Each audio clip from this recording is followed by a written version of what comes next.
Good morning, everyone. My name is John Hagan. I'm CEO of ourclimatecommon, one of the organizers of today's workshop. Thanks for joining us this morning for a learning workshop and a discussion about greenhouse gas emissions in the Gulf of Maine seafood industry. As I explained in my email, I think I got to all of you in the last couple of days. The idea of we wanted to keep this event kind of small, so we had a chance to hear from people in the seafood business, fishermen, processors, retailers, anybody in the seafood supply chain. We wanted to hear your voice today. The idea came about 3 or 4 months ago when Richard Nelson, the lobsterman, and I were finishing up a report on electrifying lobster boats. Could it be done? And we started to realize that that lobster boat diesel fuel is only a piece of a very large seafood supply chain in New England. And so I reached out to my colleagues in the nonprofit sector, Emma Went at the Island Institute and Dave Reedmiller, to see if we might construct a workshop, this one, on opening a conversation about emissions in the whole seafood supply chain. Every business, it's not just seafood, but every business on the planet right now is trying to figure out how to reduce emissions. Governments around the world are setting ambitious emissions reductions targets, including Maine and Massachusetts. Maine has a goal, many of you probably know, of reducing emissions by 45% by 2020. Dave, I'm going to ask you if you can remember what the base year was. 45% relative to probably 2005, I think. 2005. Thank you, Dave. Yeah. So anyway, it's an ambitious reductions goal, and 80% reductions by 2050. It's coming. So reducing emissions is especially relevant to the seafood industry in New England because of we all know about the rapid warming of the Gulf of Maine. So we've got 2 really good reasons to get out in front of this. One having to do with the impact of climate change on our own fisheries, but secondly, to get in front of ahead of the policy and to get ahead of customer questions on greenhouse gas emissions. We know that Dave and Emma and I understand that seafood businesses are under a lot of stressors, and emissions may not be at the top of your list to worry about or think about. We think that's good news. It's an opportunity to get on top of this issue before it becomes something, just another something you have to worry about. So before I'm going to talk about quickly the agenda in just a minute, but Emma, is there anything you'd like to add to that intro to set up our conversation today? Yeah, thanks, John. I'm Emma Went from the Island Institute, and I've been so excited to work with many of you and talk with a lot of the folks in this call so far who are already doing some amazing work in this space of being mindful about their energy use and their fossil fuel use and actively trying to do something about it. And so I know that there's a lot going on already and excited to continue to work together on making that happen. Good, thank you. Dave, any words of wisdom before we launch? Not sure there'll be wisdom, but just a note of gratitude to you all for joining us this morning. You know, at the Gulf of Maine Research Institute's Climate Center, we're really working to ensure that coastal communities and the businesses that drive them can thrive in a warmer world. And obviously, given our work with the regional seafood supply chain, we are eager to partner with you all to explore not just this aspect of it, but also to think about how we can build resilience in seafood supply chains as well. So looking forward to this conversation, and hopefully it'll be the first of many. All right, thank you, Dave. Just so everybody knows, for the sake of disclosure, I am recording this because there were a couple of people that couldn't make it at the last minute and wanted to know if we'd record it. So we are recording it. So our agenda, first, Dave is going to give us sort of paint a big picture, a brief big picture for us on where emissions come from in the seafood industry, just so we kind of are working with the same universe. Then Emma's going to lead a session with two parts. First is sort of a Lifecycle Analysis 101 course with our friends from Industrial Economics. You'll have a chance to ask Rachel and Angela any questions about LCAs. Emma, I think, is going to give a brief update of what Allen Institute is doing with Luke's Lobster on emissions in the lobster supply chain. And then we're going to open it up for conversation. In particular, what are you seeing in the seafood business sector? What are you hearing and seeing about emissions from your vantage point, which could range from not a word to we get questions every day. They're all legitimate answers. So before I turn it over to Dave, just a few logistics. You can use the chat. If you got things you want to say as we go, you can use the chat box. I think everybody knows how to use that now. Just put questions or comments in there. Dave and I or Emma or some combination of us will be monitoring that as we go.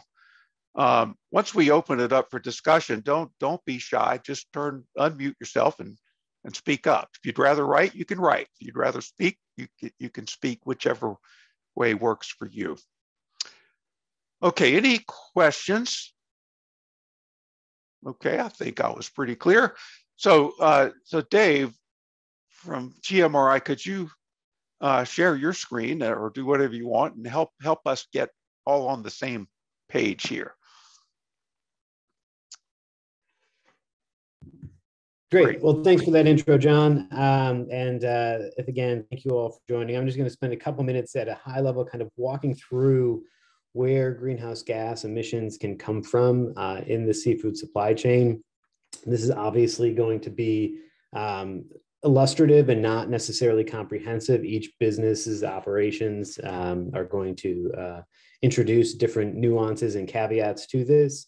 And while I think, for the most part, people are broadly focused on carbon dioxide, it's important to note that there are a range of other greenhouse gases, including methane, nitrous oxide, and a range of fluorinated gases, such as hydrofluorocarbons and chlorofluorocarbons, which in particular come up later on in the supply chain that we'll talk about.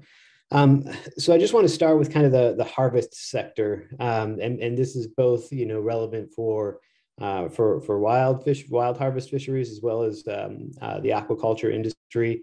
There are emissions obviously associated with the building and maintenance of any sort of vessel, as John and Richard's report on electrifying the lobster fleet showed. It turns out that bait can actually be a large source of emissions for any particular harvest activity, and that obviously is similar for feed when it comes to the aquaculture side, and that's in particular where a lot of these non-CO2 related gases could be emitted when it comes to the feed component. Ice production, obviously a pretty energy intensive process. We've got folks on the call here who are deeply familiar with that.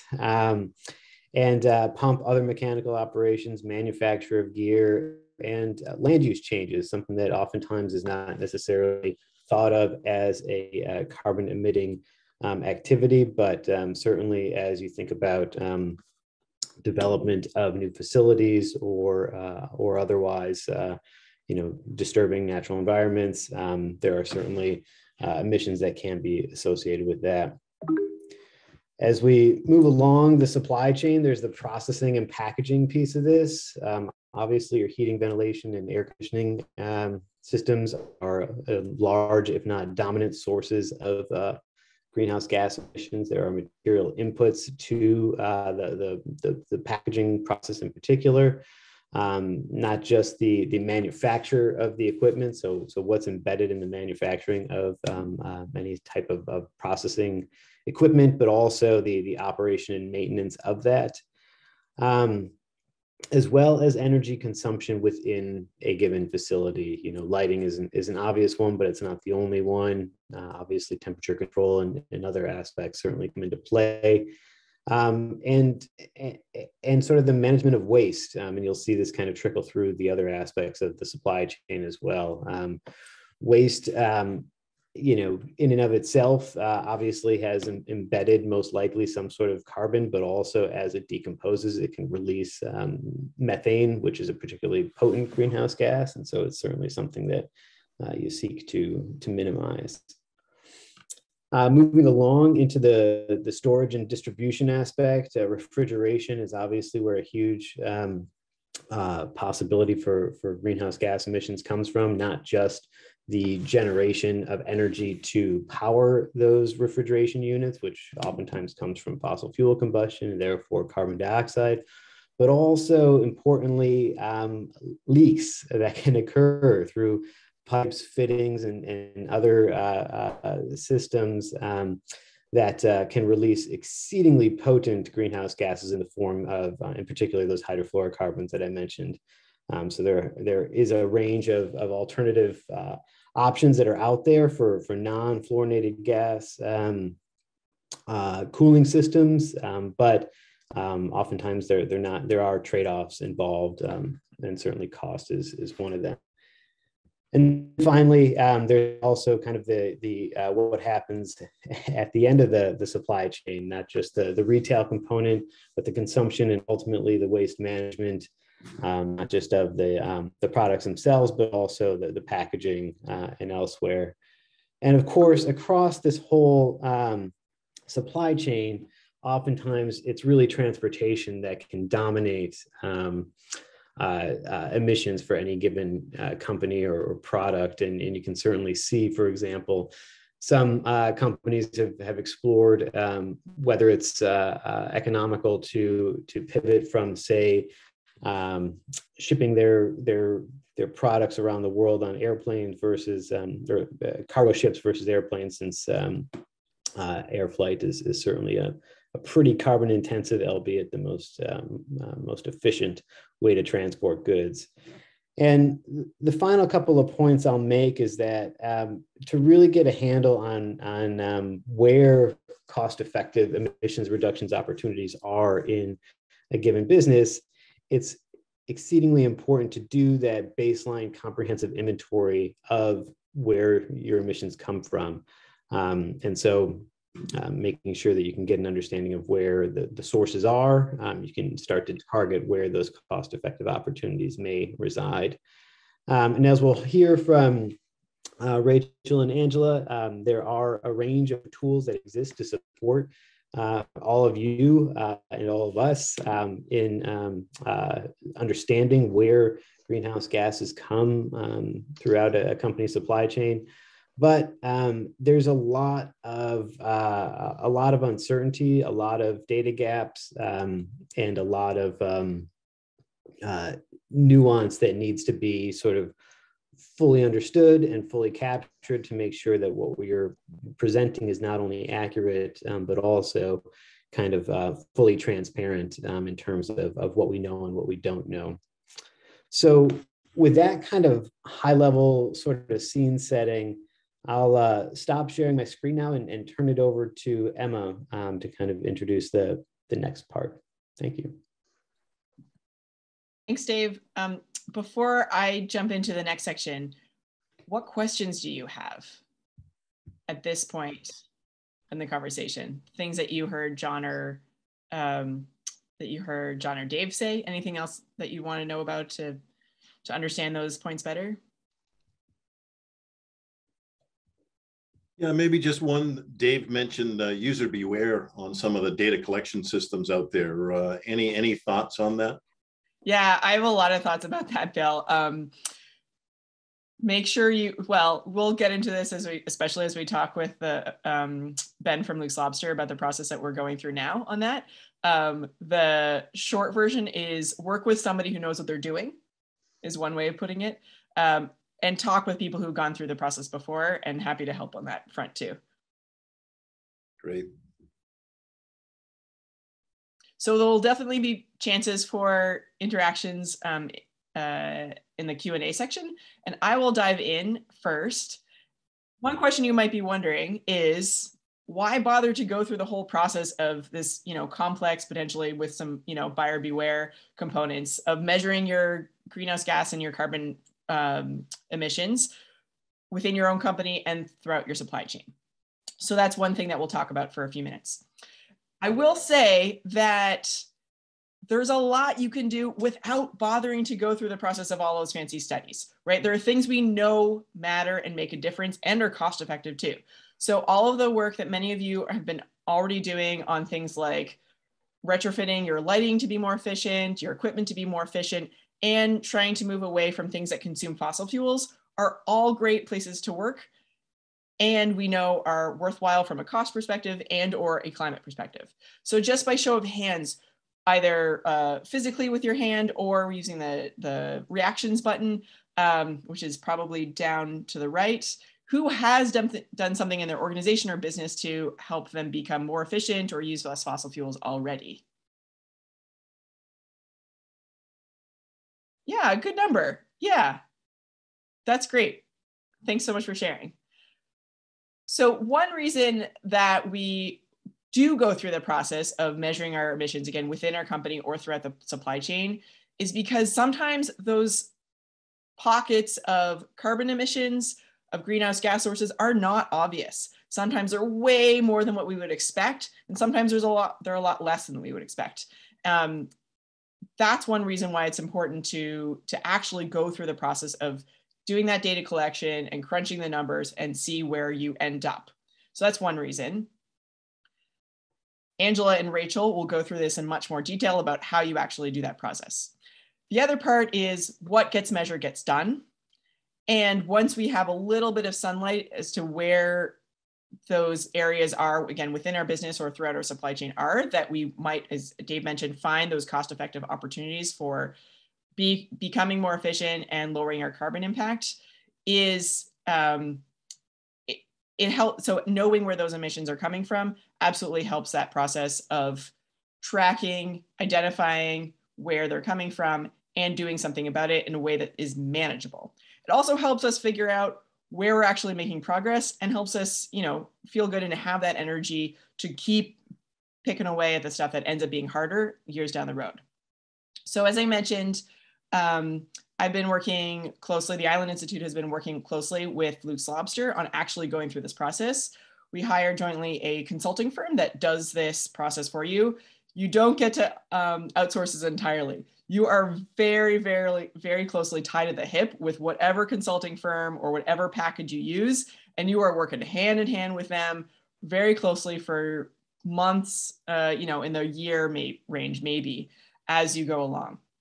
So I will share a little bit more about that after Angela and Rachel do their process. And the point, though, is that Luke's Lobster plans to share the results of this. So the point is not to just keep them for themselves, but to help everybody and the whole industry actually learn from this process and get a little bit more of an idea of where those carbon impacts are coming from within their business and throughout the whole supply chain.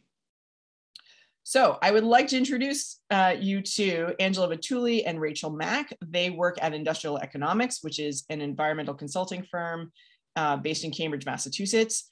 They have many, many years of experience working on this topic. On another term for it is LCA, or lifecycle analysis. I also use a term carbon footprint, so you might hear those. They're not exactly the same, but you might hear them thrown around interchangeably.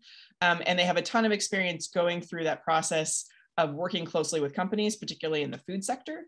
And I will lead it over or pass it off to them, and then we'll talk for about 15 or 20 minutes. So it will absolutely feel like there is a ton of information being thrown at you. They will, I think, we'll have this as a recording if you want to watch it again, and they're absolutely able, and so are we, to take questions both right after this presentation and afterwards. So Rachel and Angela, take it away, please. Sure. Thanks, Emma. Hi, everyone. I'm Angela Vitulli. I'm a principal at IEC, and I'm joined by Rachel Mack today, and she's going to walk through the bulk of this kind of LCA 101. presentation with you. It's really great to meet you all, and thanks all for coming here. Rachel, you can go to the next slide. So I just wanted to give a very, very brief overview of IEC and our sustainability practice, and Emma did some of that for me. So we are an economics and environmental consulting firm. We're based in Cambridge, Massachusetts. The company's been around for 40 years. Rachel and I run our corporate sustainability practice, which we founded about 8 years ago. We work with large food sector clients on greenhouse gas challenges, including Inspire Brands, which is the second largest restaurant group in the country. We also do greenhouse gas work for DMI, which is the main US Dairy Trade Association. And our colleagues here at IEC have worked with the seafood industry stakeholders directly on conservation related projects and on studying impacts of to the fishing industries from climate change. So Rachel and I work with companies on really the full gamut of greenhouse gas measurement and strategy challenges. We conduct footprinting for energy and carbon for many clients. And for some clients, we also analyze water, waste, and packaging impacts. We work regularly with companies on supplier and distribution impacts, which often involves LCA's lifecycle analysis to estimate emissions. We help clients set targets and benchmark their progress, both against their past history as well as against peers. And we handle a lot of standardized reporting for clients, such as we've heard of CDP reporting or stock exchange reporting. We do a lot of that for clients, and we often wind up writing their ESG reports. And with that, I'll turn it over to Rachel, and she'll walk through the presentation with you.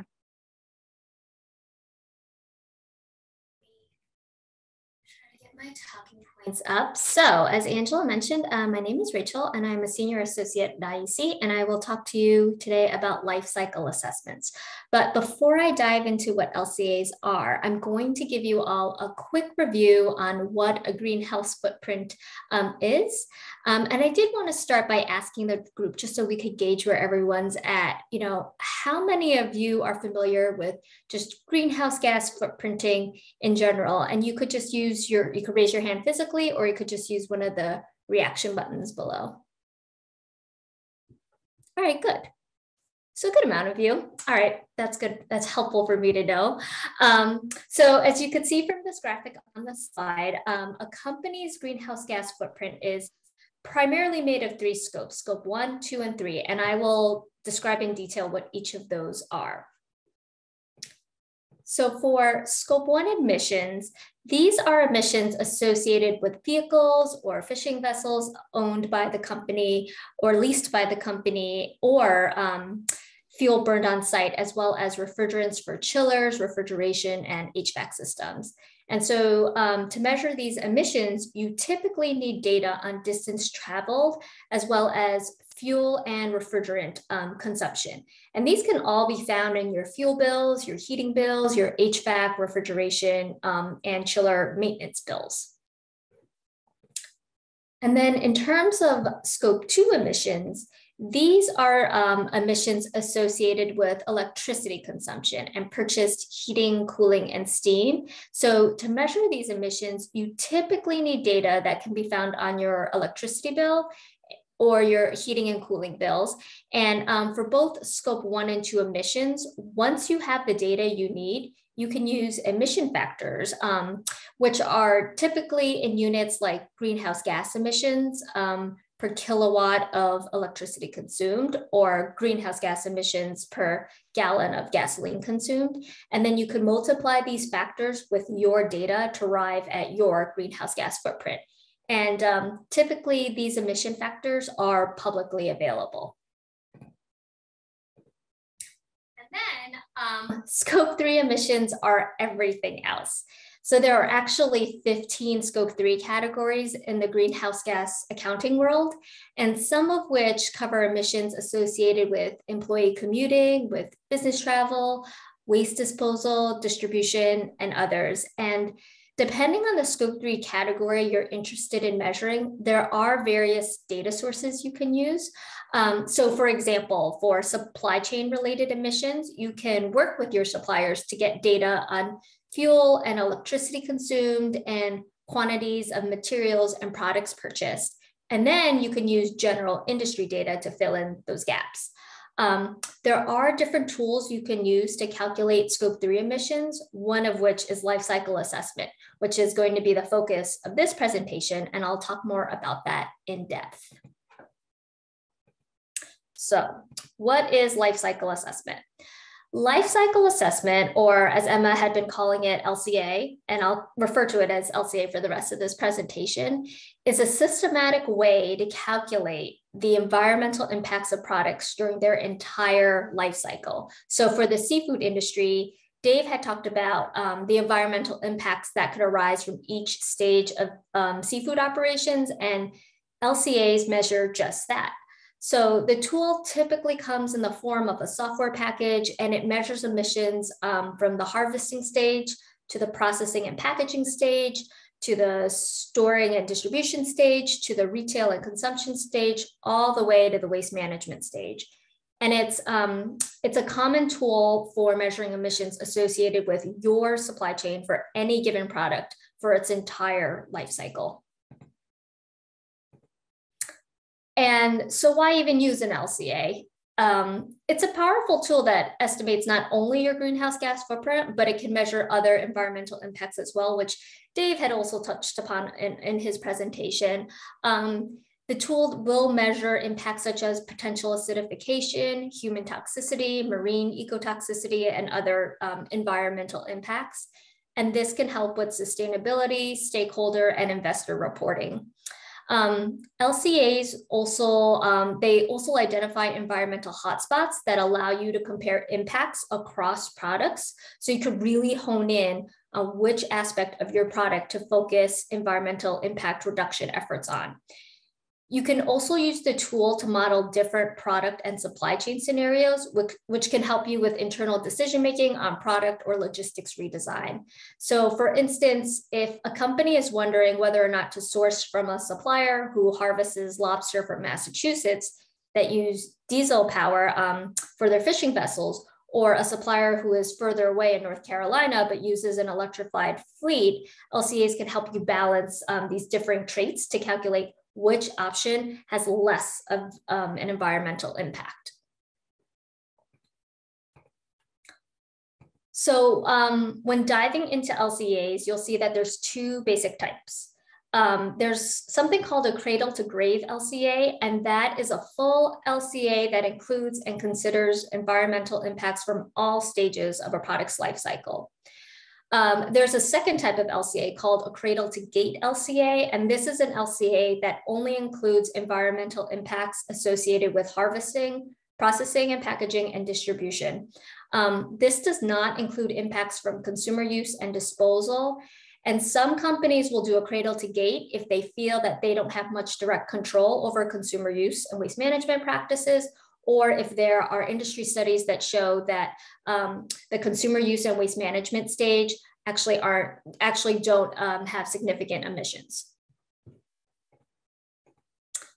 And so when undergoing any LCA, there are 4 major steps. So the first is to define your goals, boundaries, and scope.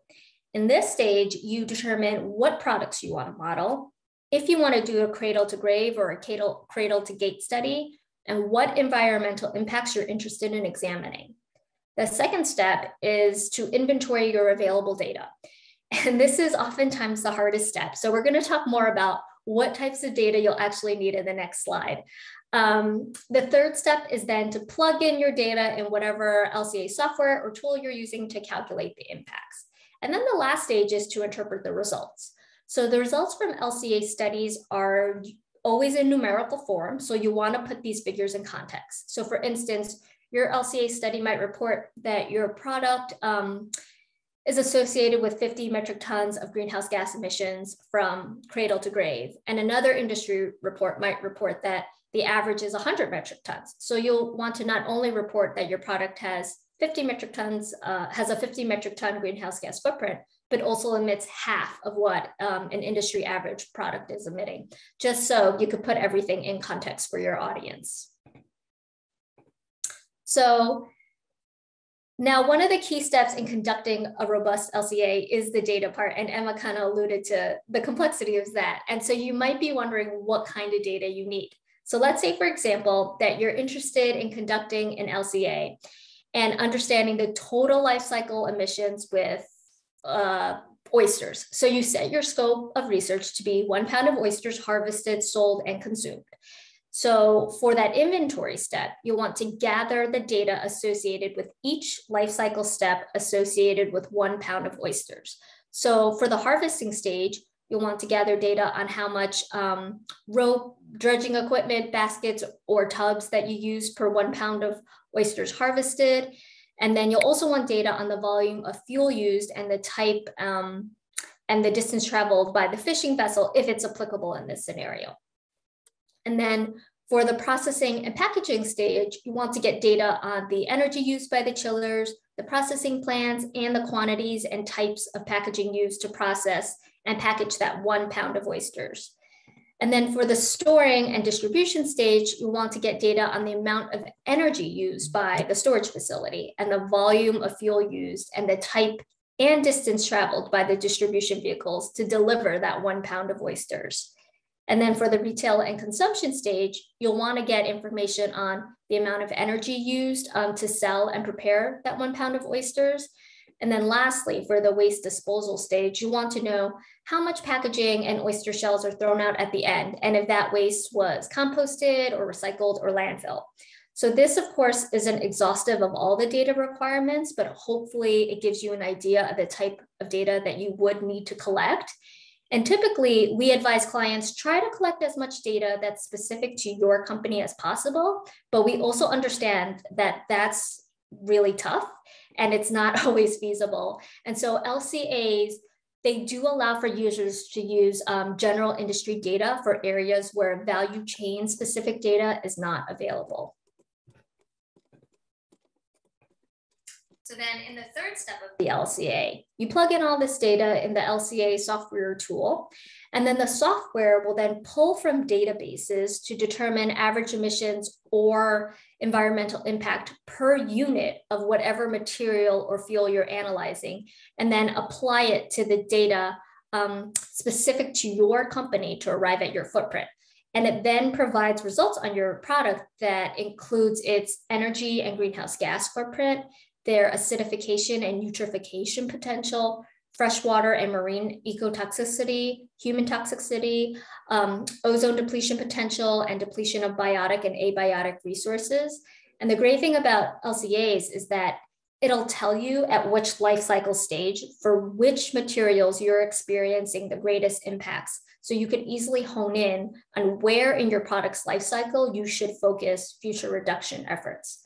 So for instance, this graphic that you see on the slide here, this is an LCA that we cannot take credit for. So I did put credit where credit is due to ThinkStep, but they're another firm that did an LCA for mussels and oysters for different products and found that live oysters have the largest footprint, with most of it coming from harvesting and then the packaging stage. So in this example, this only highlights the results associated with greenhouse gas emissions, but the software can produce detailed results for the rest of the outputs that you see listed in this slide. And again, these results can vary between companies depending on an individual's specific supply chain and practices. So in sum, LCAs could help you footprint your product's emissions, which can be really helpful for reporting and marketing purposes. And LCAs could also help you identify and narrow in on where in your product lifecycle you should focus efforts on reducing environmental impact to get the most reward environmentally and cost-wise for your efforts.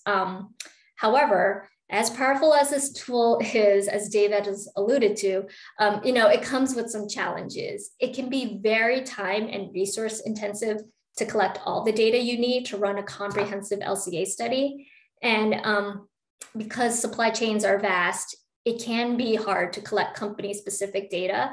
So the assumptions or general industry data you use to fill in those gaps can skew your results. So you have to make sure that you're using specific data when possible, and also making sure that you're using industry data that's reliable and verifiable. And so if you're interested, there are a few places we recommend you first get started with. So as an initial stage, scope things out first and take stock of what data you have. See if you have the systems in place to obtain data for scope 1, 2, or 3 emissions. And then within the scope 3 emission, which products or categories you have detailed data for.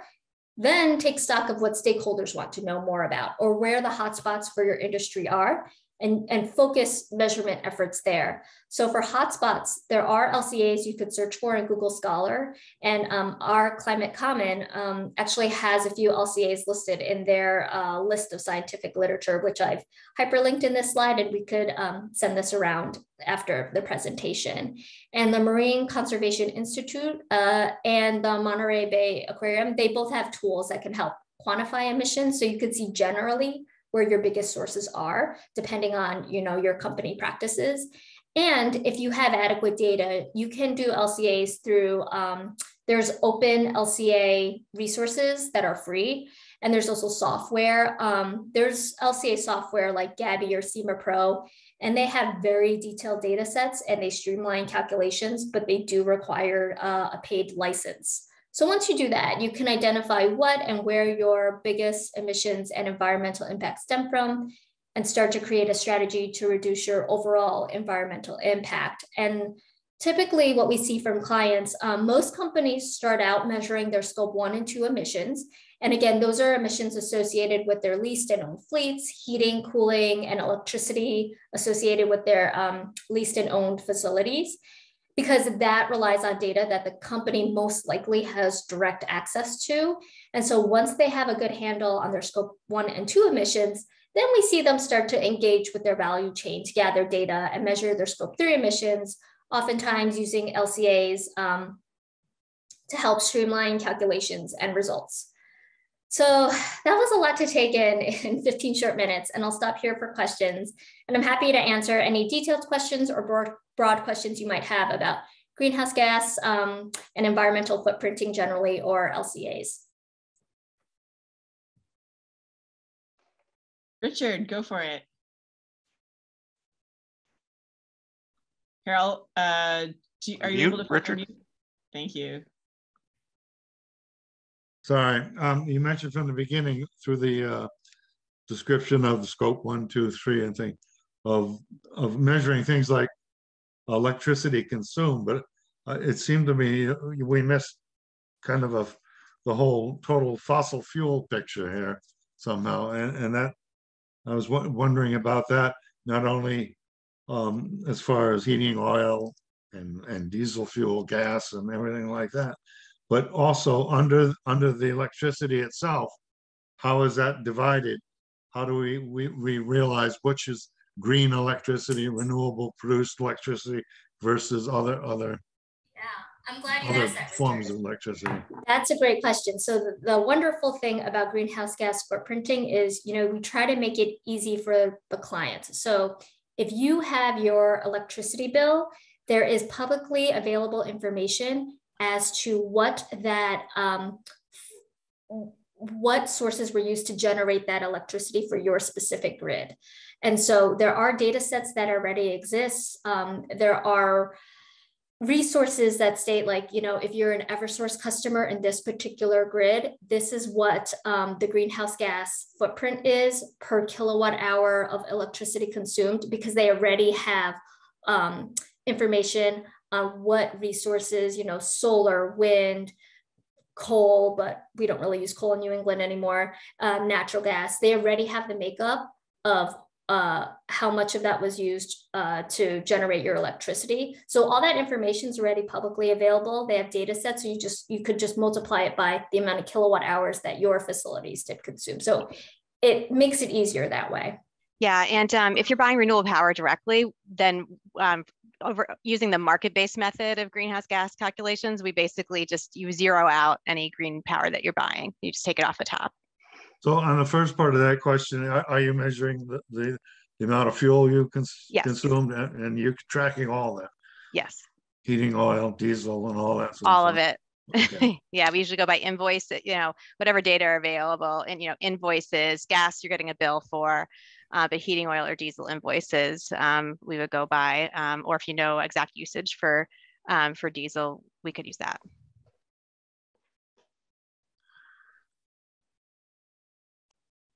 Other questions? Feel free to raise your hand physically. We'll watch for that. Type it in the chat. I'll pick on folks. Oh, great. Sam, I was going to... Oh, shoot. Sam, I was going to pick on you for a question, but thank you. He just chatted me directly. Yes, happy to share some recordings. And oh, Noah, do you have a question? Or do you have your hand raised from earlier? Nope. Okay, no hand raised. Feel free to ask. Sam, Emma, I have a minute if you wanted to, if you wanted to ask me what you're going to ask. Oh, I was going to pick on you. Sam, does this help illuminate any more of the questions you had earlier about diving into this process? Yeah, definitely. There's definitely more specific examples that are being used. But, you know, I mean, I think our previous conversation just mostly speaks to your level of expertise, and I feel pretty well supported at this point. So great. Thanks. Yeah. Sam. Yeah. Emma, am I allowed to ask a question, or I don't know if I'm allowed? Yeah, go for it.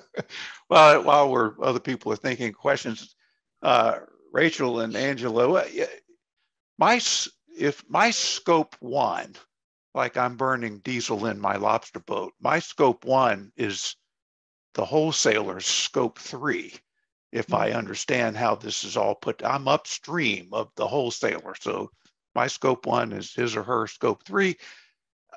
How do you, let's see, without getting into antitrust stuff, can't we all collaborate? Can't I do my scope 1 thing and the wholesaler do their scope 1 thing and then put all those together? Does anybody ever work that way on an LCA? Yeah, just to make it easier on without having to do the scope 3, because my sense is that's the hardest. Yeah. Yeah. So you absolutely can work that way. That's, you know, if there's you know, cooperation among a group to do that, yeah, that's a great way to kind of like divide and conquer. What I've seen previously is there are kind of databases that have different companies kind of scope reporting. And so there are some databases that make it clear, like that essentially if you are in a, you know, depending on the industry you're in, you can look at these databases for a fee that they charge and understand, okay, like I have, you know, 10 suppliers and 5 of them have already reported, so I don't have to worry about them. I already have the numbers. But my understanding though is that within the seafood space, though, there's not as much, you know, existing data. There's some existing LCAs, but there's still a lot of holes left, which is why more of the primary research is needed in this space. Mm-hmm. Thank you. Other questions before we dive into the project we're working on right now? Alan, go for it. Okay, got it. Okay, and really interesting. I'm not sure it's exactly on point to the previous, but a question that does come up for me and for us. A lot of work involved, obviously, project, and obviously everyone has to determine the value to them. I guess my short question is how, and I'll just use ourselves as an example. We sell diesel fuel, ice, and other things to the industry. We literally have hundreds of harvesters who come. How would we pass along that, I'm going to call it a certification or a confirmation of the work that's been done so that they can benefit, and obviously, hopefully at some point, benefit us, because now we become a sustainable community but there's a third party that's going to benefit. Maybe that's a different part of the presentation, but hopefully you get what I'm asking about. You're asking how you share share analyses that you've developed so that others can use those analyses. Is that what you're asking? Well, I'm more asking, assuming that we put in the work to get to where we want to get from a whatever level of sustainable confirmation we get through the process. How does someone else piggyback off of the work that we've done without doing any work? You know, and again, in our case, it's individual fishermen, individual lobstermen of a lot of different scales. I could see that being a benefit to them. Yeah, but they're not going to do this work. Okay. Of course. Yeah, I mean, I think you want to share the work in a format that works for your audience. So, if this is a group that wants to work together on these types of issues, you might want to set up some sort of data commons so that way there's a centralized place where you can fill in the puzzle pieces of what data that you've already, what analysis you've already done, what conclusions you've already made about the impacts and strategies to address them. So my understanding is that doesn't really exist yet, but that's definitely something that could be set up as a place to share those data. And in terms of just, kind of explaining benefits to your customers, you probably want, some communication pieces that do that for you. And I'm just trying to think of, in terms of, I think you might also be asking about, like, is there like, are you asking also, is there like an eco label or a certification or something? Yeah. More like that. So my understanding is that there's not yet, in the seafood space, there's obviously like the MSC, but that addresses other issues of sustainability. I don't know. My understanding is that there's not one yet that specifically addresses like carbon within this space. But you could always, like, if this group is interested in that, you could always go to one of the big standard setters and ask for one to be done. So you could approach like an C or SCS or some of these big standard setting organizations, say, look, we want a standard. How does the process work? How do we get one? Or you could work with the folks who do MSC to say, we want one that is specific to carbon. We'd like, that's something that's meaningful for the industry. Yeah, our understanding is that this is like early days within this industry, and that you all will know better than I do, but I don't think that one specifically exists yet for carbon or for greenhouse gases in within the industry. Alan, that's a really great question. Appreciate it. Thank you, Angela. Yeah, that's a really great question. And there's not a great answer, as she sort of alluded to today, for what you're trying to get at. However, I would be really interested in trying to figure out like what you see as value to vessel services itself and what you're hearing from your customers to see like what would matter, period. I mean, there are very formal paths of going through this, like the B Corp status, for example. But if that is not really quite the right fit, or just like way too overwhelming at this point, way too much resources to go through that process, there are lots of other more informal ways that you can go about it, right? Like just storytelling, sharing, picture or stickers that you make yourself, right? With the recognition that it's not just greenwashing, that it's backed up by a ton of information and solid information. So yeah, I would be really interested in hearing that conversation too. My guess also is that you may or may not have the appetite for like knocking on the door for those certifiers that Angela was referring to, but that's something that would be, I think, more on the side of, us or GMRI, for example, and whether it's worth the time to go through that is something I'd be curious to explore too. Yeah, and at the end of the day, the question is value, how is being passed? I mean, that's a bigger conversation, I know, but anyways, I appreciate the comment. Thanks, Alan. Thank you. Other questions? Richard, I see you have a hand again. Go for it. Yeah, well, I wonder if there's some kind of crossover thing that will give dollars and cents economics reality to, say a business we have $50,000 to put into something like this. Which of these areas will give us the most bang for the buck type of thing, and something that'll price those different projects that relate to each of these aspects somehow, and to help inform the direct companies to where they can most benefit from actions. Yeah. So what most companies do when they is to do their scope 1 and 2 first. The idea of like getting your own house in order first. So to understand your kind of direct emissions from diesel use, fuel use, as well as purchased electricity. That doesn't take $50,000. You would have more funds left over there. And then my suggestion would be, if you're already in a space where you know already that that the largest impacts are from from your suppliers, then to focus on how to get to either doing kind of a doing some level of an LCA with your suppliers or collecting data, if it's possible, directly with key suppliers would be the second thing that we would do. Now, if you don't know, if you're in a space where you don't know what your largest scope 3 are, then there's some tools that we've talked about that you could do kind of a screening assessment to understand where your hotspots may be. And then after you do a screening assessment, identify 1 or 2 that you'd want to tackle.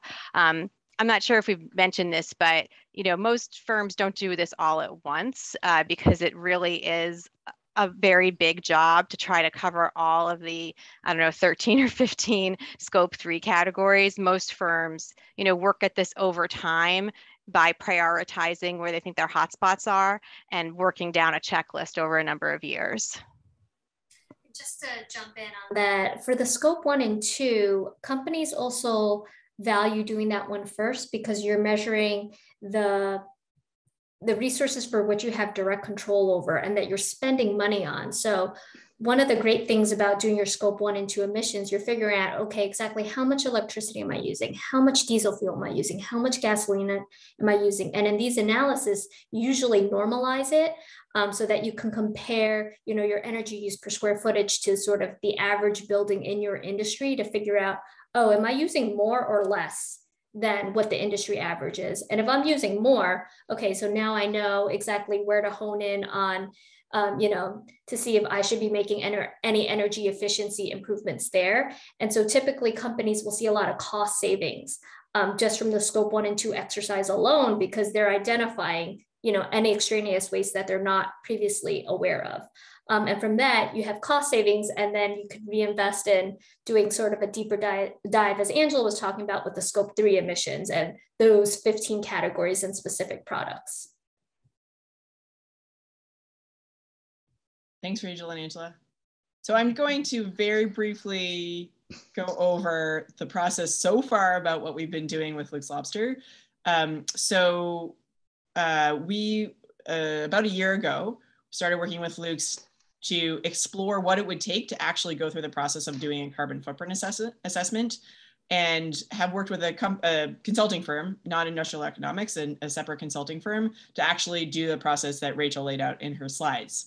So the good news is that we're doing it. We're making our way through the process, and we, as I mentioned before, are excited to share the results. We hope that they'll be publicly available in the fall. That's what we're aiming for right now. So that's a good news. One thing to keep in mind is having a really clear idea of why you're doing this. What's the goal? And I would say, as Alan sort of alluded to, the goal of just getting the gold star, so to speak, of just getting that fancy sticker is probably not going to be sufficient to help you push through all of the challenging parts of this process.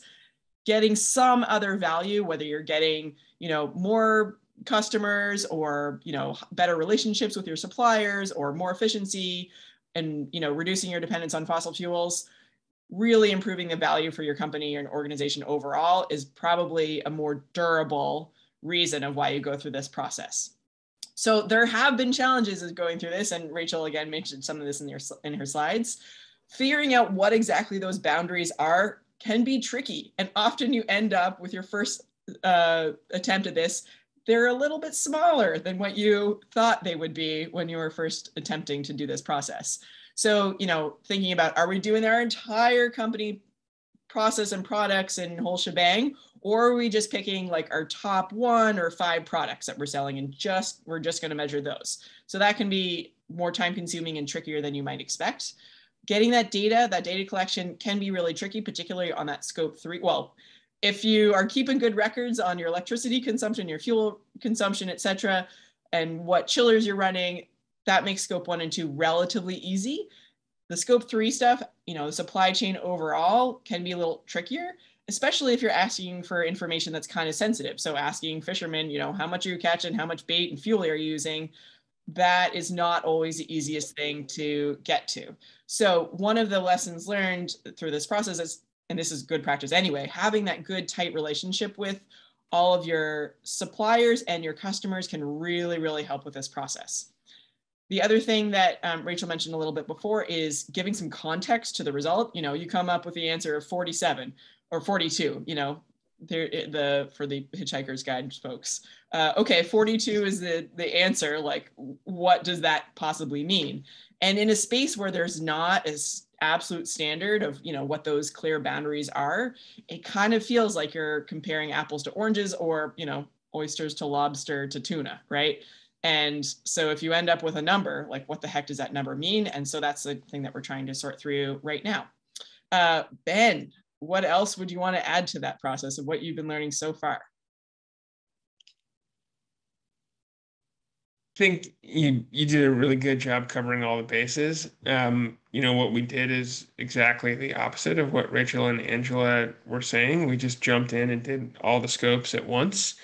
The reason we did that, I think, is because we, in a lot of ways, we just don't see ourselves as an insulated company. We see ourselves as part of a group of stakeholders that includes the fishermen and the consumers. And our goal was to shed as much light on carbon footprint and hotspots to everyone in our stakeholder chain as we possibly could, so that we can kind of maximize the positive work that could be done by us and by anyone else who gets to look at this study.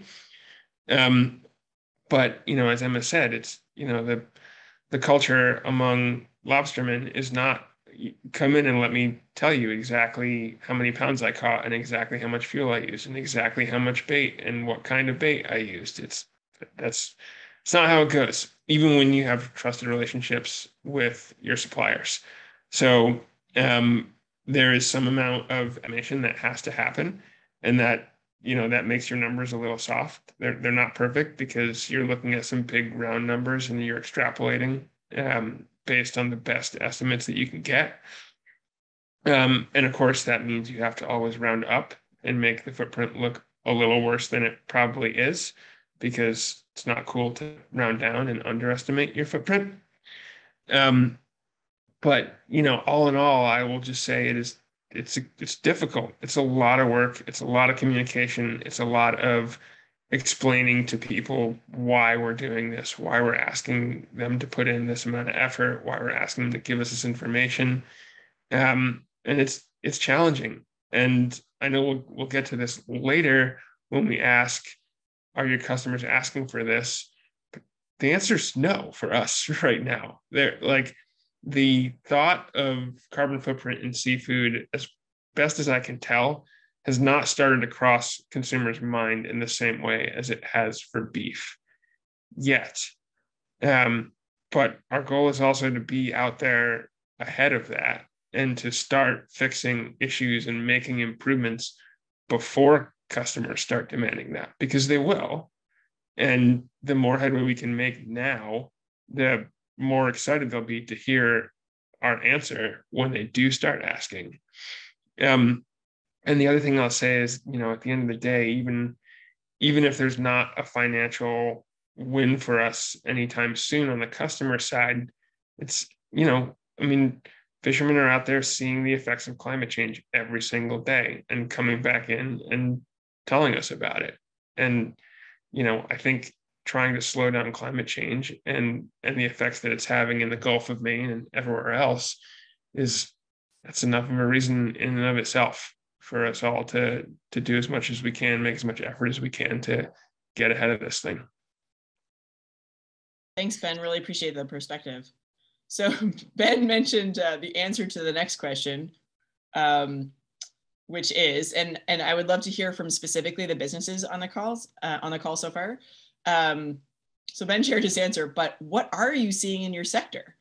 Are you hearing anything from your customers about this or your suppliers? If the answer is no, that's really interesting to hear too.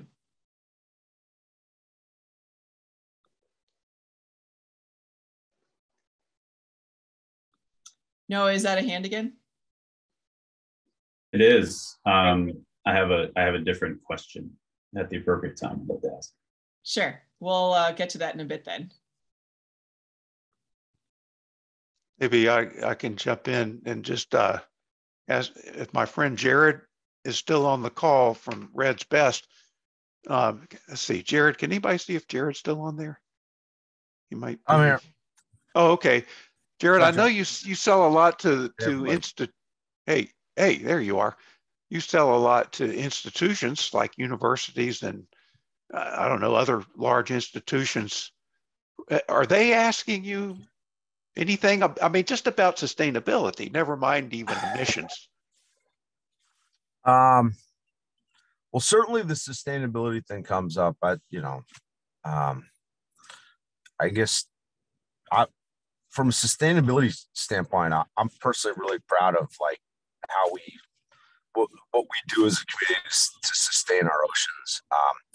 I guess the short answer is shockingly no, it really doesn't come up.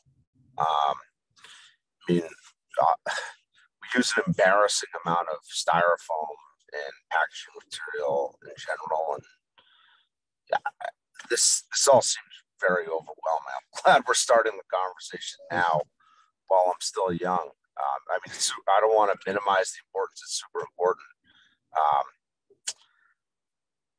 Yeah, and everybody, thanks for making it a communal thing, because you guys seem to be out on, sort of pushing forward on this. This seems like way more than one person or one company can take on. Yeah, I'm sort of blown away by the whole conversation.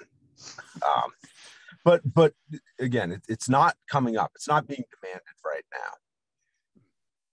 Well, I think that's maybe good, because as we said earlier, if we're ahead of this, that's a good thing. It's probably coming, if not next year, maybe the next 5 years. We know these policies are, Massachusetts has a policy, Maine has a policy on reducing emissions.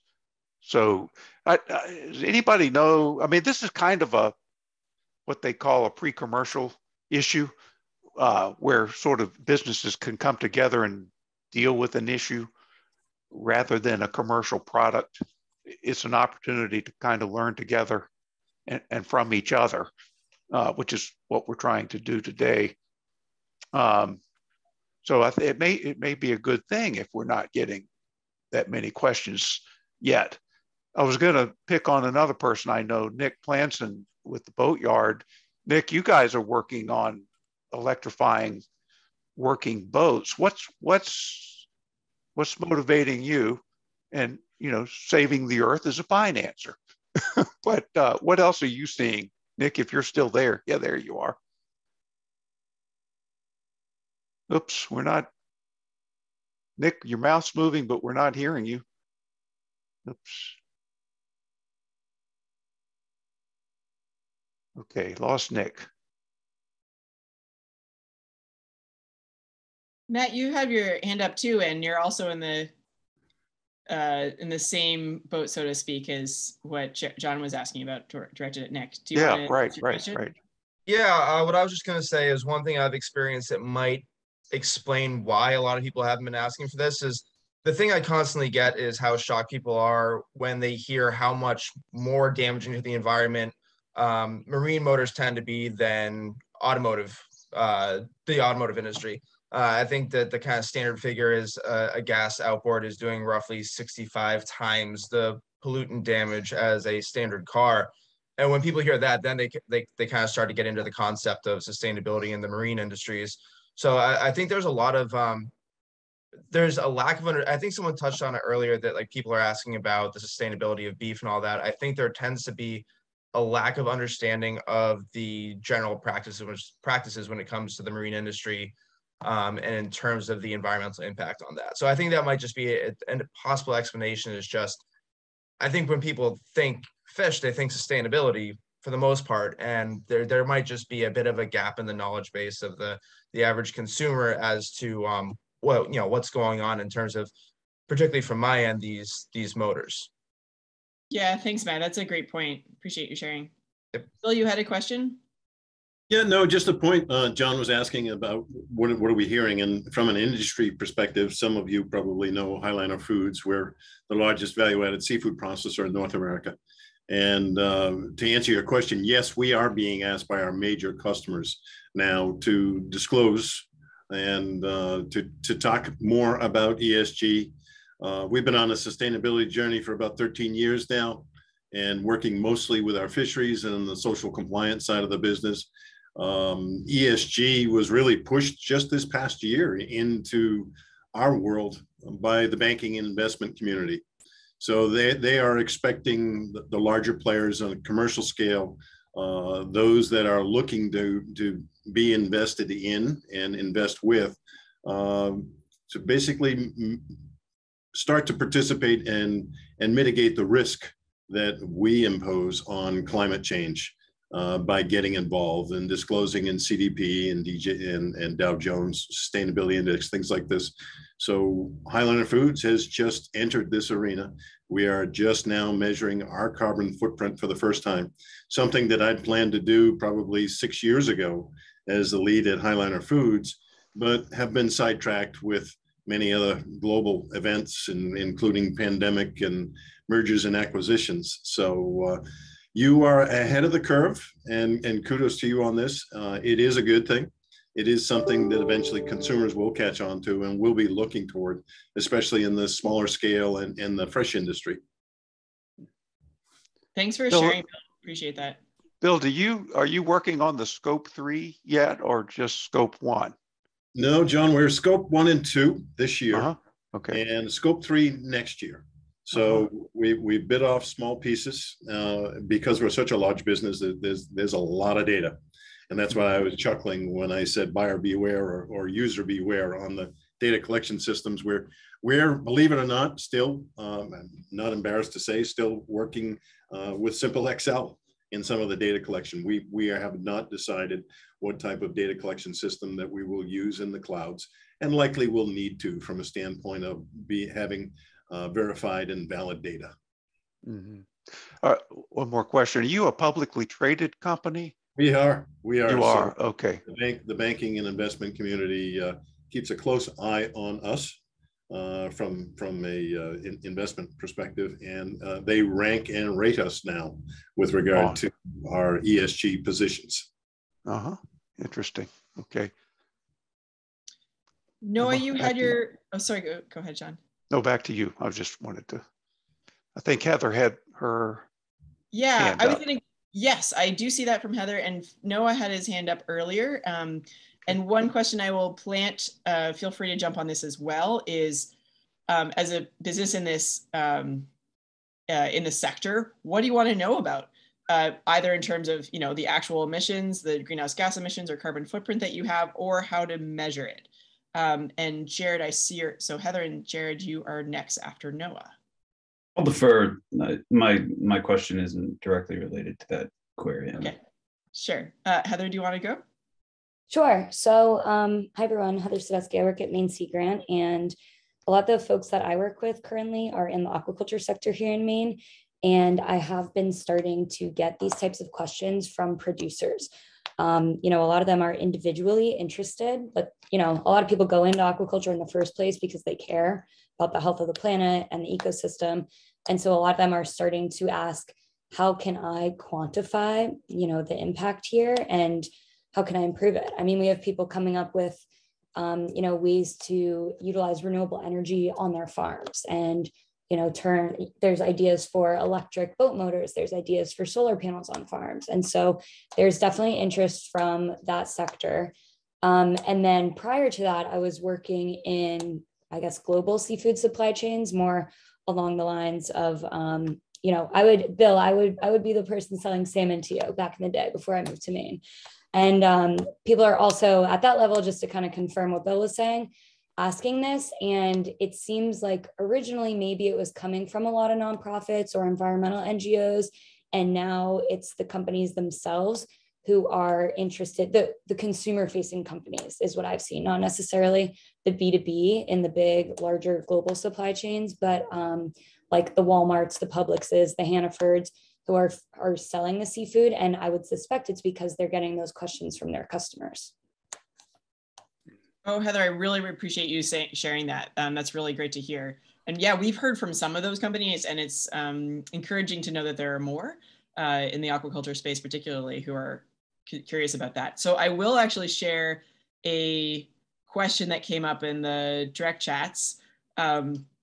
You may or may not have the answer to this, but one person was asking, are there grants out there that farms can apply for to cover the cost of this type of assessment?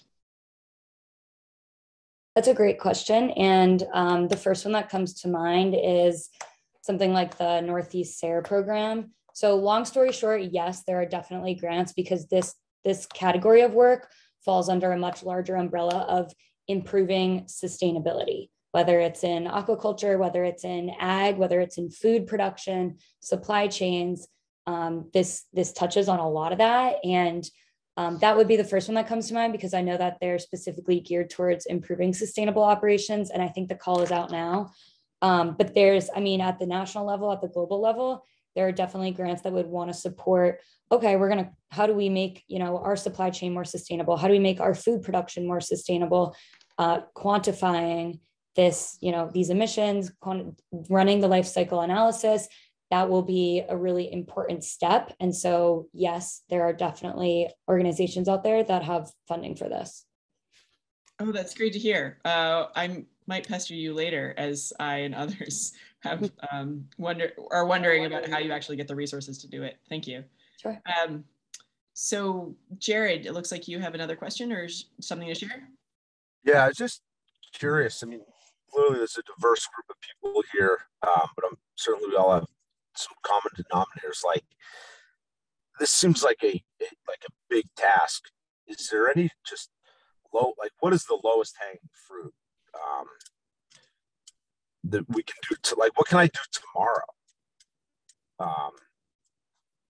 Yeah, that's the question. Maybe from Ben or from your experience or anybody really, or Bill. I could just weigh in on kind of the first thing that we did do, and that was basically just knock out our entire scope 2 by buying green power for all of our electric use throughout the company. So we still calculated it. We still looked at all of our electric bills and tabulated it all and figured out what our scope 2 emissions were. But then we went to basically a broker that can, because since we have so many locations around the country, we didn't want to be signing green power contracts individually in a bunch of different places with a bunch of different energy providers. So we used one broker. We said we needed to source 100% green power for us. They did that in a way that did not increase our cost significantly. And we just made that switch. And that basically eliminated our whole scope 2. So that, I think, is the easiest thing that you can probably do in this arena. Yeah, thanks. Trucks or electricity for facilities? Oh, yeah, go ahead, Ben. That was for facilities. So that was basically every electric account that we had. And we're not done there. We're also right now we're buying wind energy credits, but we are also signed up for a solar power purchase agreement in Maine, which is going to be a little better than getting our power, getting these wind credits. And we're also installing some solar panels on our own facilities, which will be direct. And each one of those steps is a little better than the other. But as a first step, buying those green energy credits, I think, got us a big leap all at once in a very easy fashion. Thank you. The other options, Jared, for things you can do tomorrow is, this is state specific. So you're based in Massachusetts, right, Jared? Yeah, so you could talk with Mass Saves about lighting. That's probably the easiest and quickest payback thing. If you have not done that already, that would be my thought about an easy money saving thing to do. And they can help you out with all of your equipment stuff and that sort of thing too, if you want to go a little bit more. Those, unless if you're swapping out your equipment anyway, great, go buy the most efficient and the electric only option of that thing. The other quote easy thing to do is the next time you purchase anything, make sure it is not using fossil fuels. So the next time you purchase a vehicle or thinking about a truck or whatever it might be, make that option electric. And there are lots of organizations, you can give me a call, but especially in Massachusetts, there's lots of places that can help you with that process. Trucks are pretty early on in the process of, being available, but that's, it's coming, in floods, basically as we speak. Nick, you had your hand up. Yeah, I'm hoping you can hear me now. Can you? Yeah, go for it. Excellent. So thanks, Sean, for teeing us up. Yeah, we're here at the Boatyard in Yarmouth, Maine, and we've been looking for the past year into electric boat motors with some support from MTI and the Island Institute. I think what everyone's saying is right, that it's kind of early stage for these industries, but we do want to get out ahead of it. The technology is coming. To some extent, it's here. It is expensive. So we are working with the Island Institute and GMRI to quantify the benefits, not just from a carbon perspective, but also from operational perspectives, you know, reduced fuel costs, maintenance, et cetera. And some of the unique aspects of, say, an electric boat that could just live on an oyster farm and get charged by solar while it's out there. But really quantifying the benefits of those characteristics is a bit of a challenge. And to some extent, we just are working on getting them out there and seeing how helpful they are, effective, cost effective, et cetera. We're also looking into things like biodegradable shrink wrap for boats. Recycling isn't as benign as we might want it to be. So really excited about that project. And who knows, maybe one day we can make it from kelp. That's really neat. Thanks so much for sharing, Nick. I'm excited about all that you're working on. So I will leave it to John to wrap up. And John, I'll leave it to you about whether you want to take Noah's question or continuing with the wrap up. Okay, Noah, you got a question for us or any of the group? Yeah, thanks. The presentation you gave, Rachel, about using LCA as a first step in identifying places for emission reduction and efficiency, and then with Ben, your stated intention to do just that, and you mentioned the low-hanging fruit option. But I'm wondering, for higher hanging fruit, are there systematic tools that are in use or methodologies to identify the places where those efficiencies will be most easily achieved or most effective? And if so, you know, how are they to be used in the seafood sector? So there are methodologies that identify what the hot spots are and to rank them that way. In terms of what's easiest to do, I don't know of existing methodologies. There's some general guidance on that, but typically what people try to focus on is, you know, even within your suppliers, like any kind of efficiency first, because, you know, efficiency generally pays itself back over time in combination with doing affordable renewable power purchases or buying RECs to offset the offset electricity. So those are the things that even within, regardless of where you're looking, people often do first because they're affordable, feasible. You could wrap your hands around them. You know, harder things like figuring out how to you know, how to deal with bait and buy bait that is less carbon intensive. You know, then you're looking at, okay, you know, are we going to change suppliers? Are we going to you know, have guidelines about how you know, bait should be developed? Like, so there are, you know, in those areas, I don't think that there's guidance yet. There's a number of people who've done analyses of it, but I don't think that there's like, you know, straightforward guidance of how to address some of those trickier problems. One thing on bait that I'll mention relevant to the lobster industry, and again, since our report isn't done, I won't even say I'm 100% firm on this, but my belief is you have a lot of baits that are fished specifically as bait, and then you have other baits that are byproducts from fish that are gone out, they catch them for human consumption, and then you have heads or you have racks that are then either going to go to waste or go to bait. And I think if you prioritize those racks and heads, you're potentially minimizing the footprint of your bait because folks aren't going out fishing specifically to catch the bait fish. That's great. Yeah, if there's an easy option for that, that's great. Okay. Yeah, let me wrap it up. We might finish 2 minutes early. So thanks everybody for coming today and for all these great questions and openness. And thanks to Emma and Dave for working on this for like the last 3 months to set this up, and Rachel and Angela. So one more question for all of you is, would you like to, I mean, I guess you could wrap it up into 2 questions. Was this helpful or useful or instructive in any way? And if so, would you like to continue this, let's call it a discussion group?